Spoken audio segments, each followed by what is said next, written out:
here on Talent Talk here on your Wednesday night from Wings Etc. and coming to you on WNGO. Streaming as always at WillieRadio.com as we, of course, not only get you ready for Battle of the Birds, but ready for the season in general. We get our first chance to talk with Coach Debo here. And Coach, before we deep dive into anything coming up, let's talk about what you've been into going into this week. Summer camp, all that goes into it just to get to this point. How have things gone in year 2 now? Well, our entire off season really kicks off in January.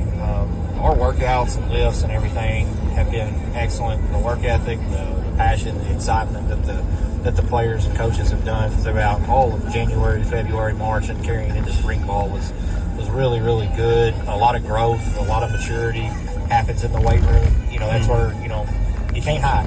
You can't hide in the weight room. Numbers don't lie, and when it gets time for max time.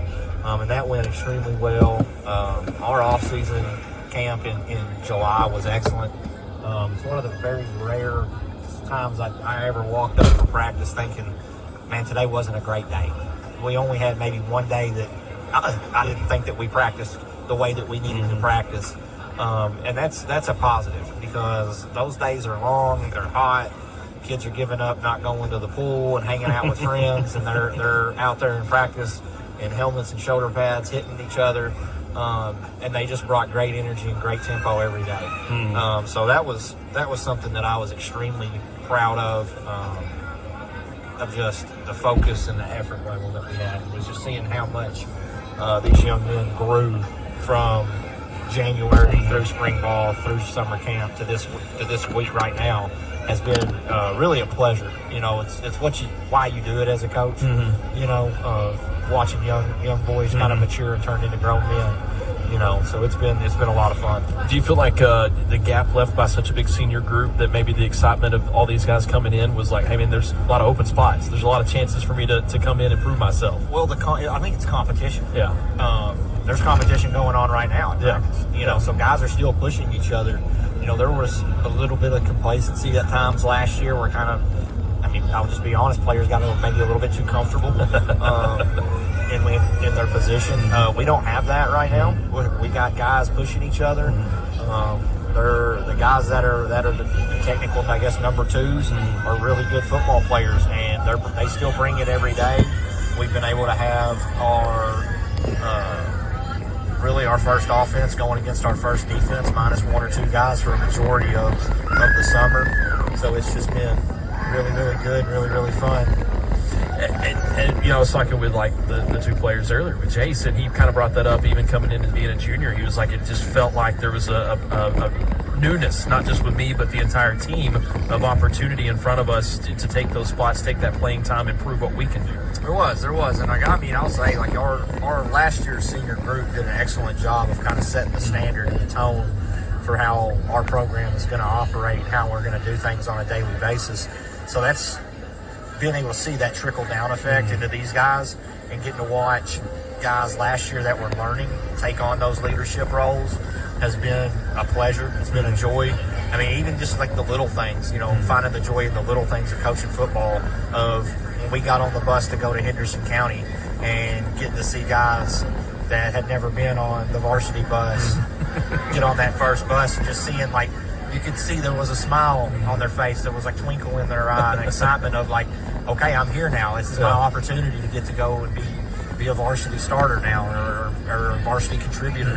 And it's just that's the things you take pleasure in as a coach. We talked about this a lot last year, but setting that standard is what it means to be an Eagle and what it means to be Graves County football, and that senior group turning that over, and then now the standard of the schedule this season being, it doesn't matter what our personnel is, we're going to go try to play the best. And we were joking with the two players earlier about how daunting of a schedule it is, but how exciting that is from a player standpoint to know every single week we've got another tough opponent. Yeah, there's no off week. Yeah. There's no time to take your foot off the gas. And it's exciting for our players, it's exciting for us as coaches, and it's really exciting for us as a program and for our community that, this is where we're at now as a program. It used to be when everybody was calling you, that meant you probably weren't in a good place. Now when only a few people want to pick up the phone, it means, you've got a standard now. You've got, there's expectations to go out every Friday night and play and perform. And I think that's where we are as a program. Our players understand that. They've accepted the challenge. Our coaching staff has accepted the challenge.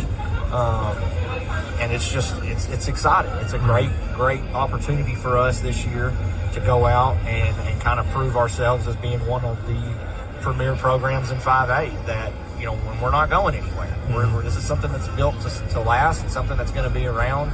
And, I mean, we're going to throw it all out there and we're going to let the scoreboard decide itself. I like that, we've talked about trying to get Murray on the schedule the last few years, and now not only do you have them on the schedule, but you've got a really good Murray team that's, moved to 3A. Now they're projected to be a top 3 team in their class out of the gate. So this is not even a Murray team you would have seen 4, 5, 6 years ago. This is maybe one of the better teams we're going to see, and we get to do that right out of the gate. Absolutely. I've got a great relationship with Coach Cunningham over at Murray. He's somebody that when I got hired last year, I don't know, I guess maybe took me in as almost mentoring me a little bit because, we weren't playing each other. We would bounce some ideas off each other, and he would help me with some questions that I may have had and things like that. When he reached out asking if we wanted to play and we had an opening, and I was like, we already get on the bus for about 2 hours on an average road game. If I can find one pretty close against a quality opponent, let's get it on paper. Let's do it. So, like I said, I don't want our players to ever back down from anything, not just in football, but in their lives. I've never wanted to not back down from a challenge. I love being told that you can't do something and then going out there and doing it. And I want our players to have that same mentality, not just on the football field, but when they're out there in life.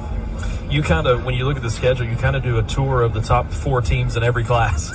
It really is kind of, let's push ourselves and see where we are each week. But it's crazy. And not only those teams, but Marshall County is going to be better this year, even in the district. McCracken is projected to be much better this year. Apollo, in some ratings, are ahead of us. So this is not you're not going to even get into district play and have that breather. Yeah, saw the message boards on Bluegrass Preps, which I'll be honest, that ranking system that comes out is usually pretty good because you got people from across the state who really watch and pay attention to it. And I think there's in 5A they had us. Our district has 4 teams in the top 10, and then our first 7 games, every team is ranked in that Bluegrass Preps or whatever it is polls, and then even the Courier Journal polls and all that. Almost everybody that we're playing in the first 7 games is either in the top 10 in their class or they're receiving votes to be in the top 10 in their class. So it's exciting. I enjoy it. I love it.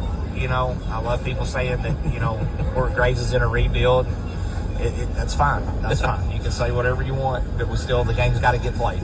All right, let's take a quick break. We'll come back. We'll get into Battle of the Birds and much more right here on Talent Talk here in just a moment.